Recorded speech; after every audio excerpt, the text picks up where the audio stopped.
Chers amis internautes, bonjour. Tension sociale ce mardi, face à face talon syndicat, le FSP dans la rue affiche la dépêche à la une. First Info parle de grogne sociale et note que le peuple défie Patrice Talon ce jour, marche du front pour le sursaut patriotique. Le matinal informe que le préfet Modeste Toboula modifie l'itinéraire. Avec la poursuite des mouvements de grève malgré la décision de la Cour constitutionnelle et la disponibilité du Parlement à se plier aux exigences, le Béninois libéré s'inquiète de savoir que veulent les travailleurs.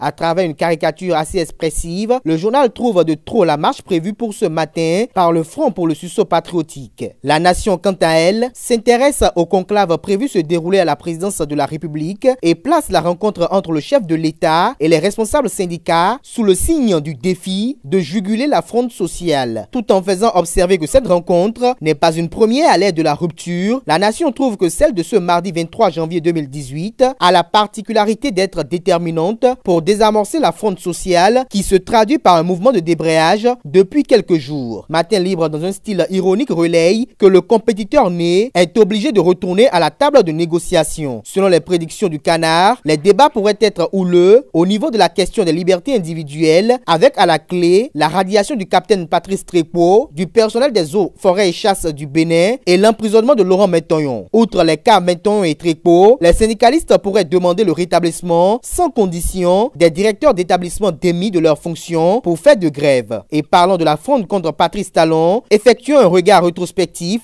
sur la cérémonie de vœux du parti politique Restaurer l'Espoir. First Info remarque un Candide Azanaï incisif et percutant qui froisse Patrice Talon et déchire son régime en 12 000 morceaux. Par contre, au sujet de la sortie médiatique de Candide Azanaï lors de la présentation de vœux du parti politique Restaurer l'Espoir, le matinal trouve que Candide Azanaï prêche dans le désert. Le défi d'une génération relève un comportement qui frise l'aigreur et qui n'étonne point, connaissant la versatilité de l'homme. Bonne gouvernance au sommet de l'État, le nouveau répertoire des prix dans l'administration, titre Fraternité ce jour en manchette. Selon les colonnes du quotidien, le ministère de l'économie et des finances a rendu public le nouveau répertoire des prix de référence à l'usage de l'administration publique qui prend effet dès ce mois de janvier 2018. Bien que cet instrument soit devenu un arbitre auquel est soumis l'ensemble des commandes publiques en vue de mettre fin aux actes de surfacturation et améliorer la qualité des dépenses publiques, le ministre Romuald Wadaï a fait l'amer constat que l'esprit de la fraude et du contournement des règles et procédures subsiste toujours. Intéressons-nous à présent à Christian Monsia qui a fait la une de quelques parutions du jour avec l'annonce d'une tournée de son mouvement Solidarité, Emploi et Liberté dans la 16e circonscription électorale. Selon les colonnes de la parution du jour de l'Émergence Info, le président du mouvement Solidarité, Emploi et Liberté, Christian Monsia, entamera le 27 janvier prochain une tournée dans les 12 arrondissements de Cotonou. Un périple qui s'inscrit dans la dynamique de s'imprégner des réalités quotidiennes que vivent les populations, en l'occurrence les jeunes et les femmes, afin de prendre les dispositions nécessaires qui s'imposent pour garantir un mieux-être à toutes et à tous.